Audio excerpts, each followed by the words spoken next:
కనుక నేను చెప్పొచ్చేది ఏంటంటే సోదరులారా, ఈనాడు దేశంలో దూద్ ధర పెరిగిపోయిందని చీరల ధర పెంచేశారు, నూనె ధర పెరిగిపోయిందని హోటల్లో దోశల ధర పెంచేశారు. కానీ నూనె దూది ఈ రెండు వాడుతున్న మన మాలిష్ స్టోర్ల రేట్లు మాత్రం బ్రిటిష్ స్టోర్ కాలంలో ఎక్కడున్నాయో ఇప్పుడు అక్కడే ఉండిపోయాయి.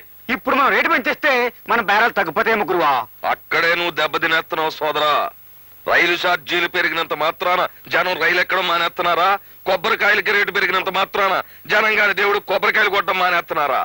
రేట్లు పెరగగానే ప్రజానీకం గుండెలు బాధేసుకోవడం మామూలే. ఒక నెల పోయేటప్పటికి అదే రేట్లతో అడ్జస్ట్మెంట్ అయిపోవడం మామూలే. పైగా ఇప్పుడు పరిస్థితులు మారిపోయాయి. ఒకప్పుడు బాగా ఒళ్ళు కొవ్వెక్కినోడు, బాగా స్థితిపరుడు మాలిష్ చేయించుకునేవాడు. కానీ ఇప్పుడు ఈ గవర్నమెంట్ ఇంటి పన్ను, ఆస్తి పన్ను, నీటి పన్ను, ఈ పన్ను, ఆ పన్ను అని చెప్పి ప్రజల పళ్ళు రాలగొట్టేస్తుంటే ప్రతి ఓడతలక ఈటెక్కిపోయి అందరూ మాలిష్ చేయించేసుకుంటున్నారు. కనుక శభాష్, ఏ పార్టీకి అయితే ఆడ లేడీస్ సపోర్ట్ ఉంటుందో ఆ పార్టీ ఒక ఊపు ఊపేసిందన్నమాట. ఈ ఆడ కొత్తగా ఇద్దరు ఆడ లేడీస్ మన యూనియన్ లో జాయినింగ్ అయ్యారు అంటే నా నాయకత్వం మీద నాకు వల్లమాలిన నమ్మకం పెరిగిపోతుంది. అంచా చెప్పండి, కొత్తగా వచ్చిన ఆడ లేడీస్ కి, ఆడ లేడీస్ కి మనం జై కొట్టకూడదే. మాలిష్ మహాజన్లారా, ఈ ఆల్ట్ రోజున తంతాం అంటే తప్ప ఎవడో మన మాట ఎండవు. మన రేట్లు పెరగాలి అంటే మనం విప్లవం తీసుకురావాలా, రైళ్లు బస్సులు ఆపేయాలా, దుకాణాలు ముయించేయాలా. అంటే చెప్పండి సోదరులారా, విప్లవం విప్లవం. Stop it, stop those slogans.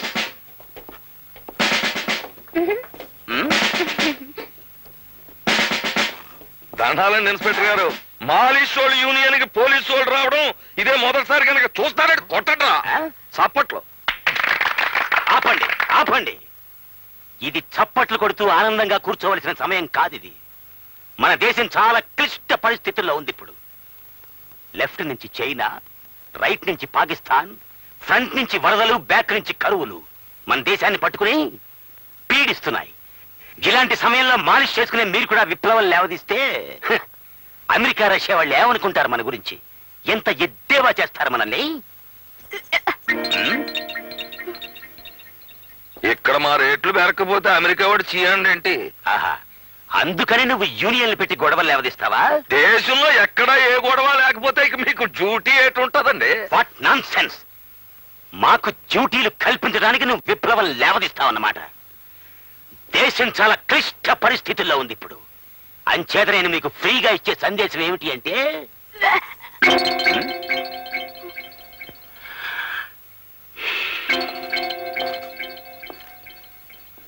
ఏమా, నేను సందేశం అనగానే నువ్వు యాక్ యాక్మంటున్నావు. అంత దరిద్రంగా ఉంటుందా నా సందేశం? Be careful.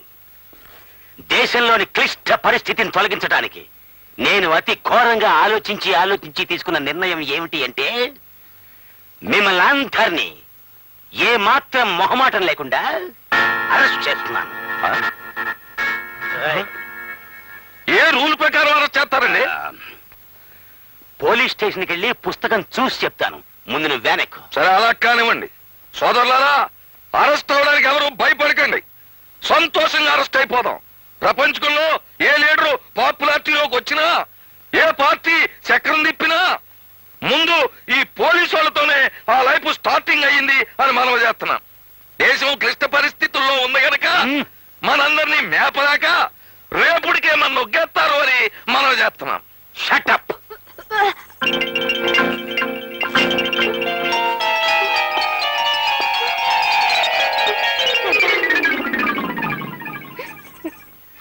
చూడమ్మా, నన్ను చూసి నువ్వేం భయపడక్కర్లేదు. నువ్వు గర్భవతి అయ్యావని చెప్పి మన లేడీ డాక్టర్ గారు సర్టిఫై చేశారు. ఏంటి లలిత, నీకు నెల తప్పిందని డాక్టర్ గారు చెప్పారు.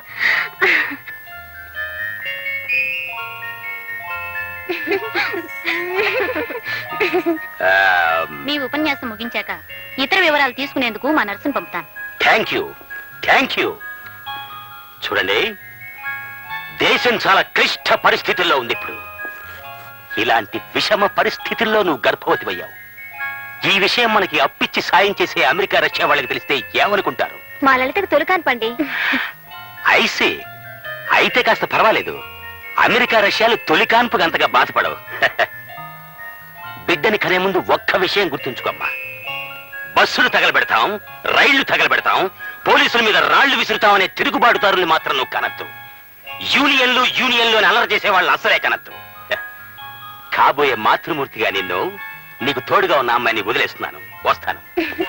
చూడమ్మా, నీకు మగబిడ్డ పుడితే ఇన్స్పెక్టర్ని చెయ్యి, ఆడపిల్ల పుడితే ఇన్స్పెక్టర్కి ఇచ్చి పెళ్లి చెయ్యి. అలాగే సార్. ఎందుకంటే దేశం చాలా క్లిష్ట పరిస్థితుల్లో ఉందిగా.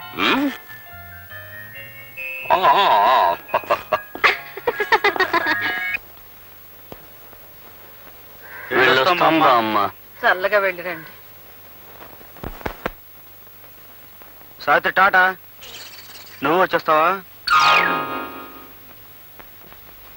మాలిష్ తేల్ మాలిష్, మాలిష్ తేల్ మాలిష్, మాలిష్ తేల్ మాలిష్, మాలిష్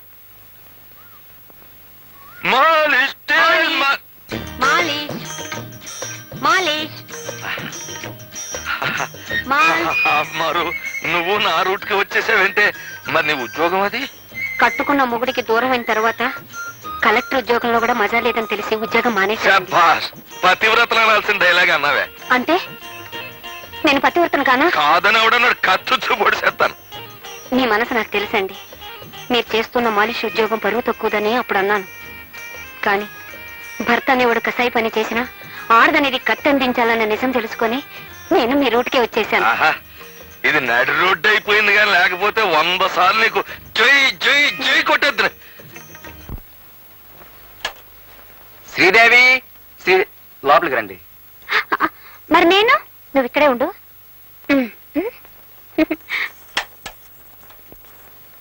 లా లా లా లా లా లా లా లా లా లా లా పా పా పా పా పా.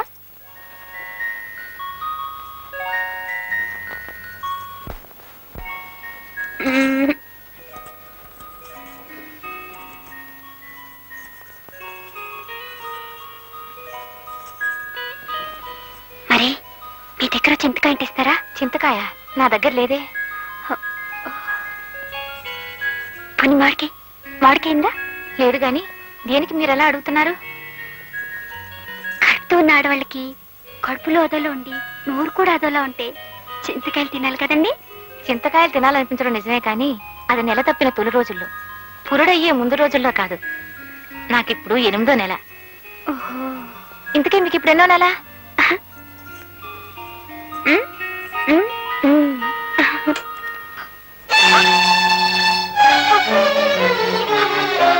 పదవి వెళదాం. ఏంటక్క? ఏమైందక్క? ఉద్యోగం వచ్చేసిందా? ఉద్యోగం ఇస్తానని చెప్పి ఆఫీసర్ వెధవ నా చేయి పట్టుకున్నాడు. అమ్మ దొంగ సచ్చినాడా, ఎంతకు తెగించాడు? వాణ్ణి ముందు వాడి పని చెప్తాను. వద్దు, మనది ఊరు కాదుగా.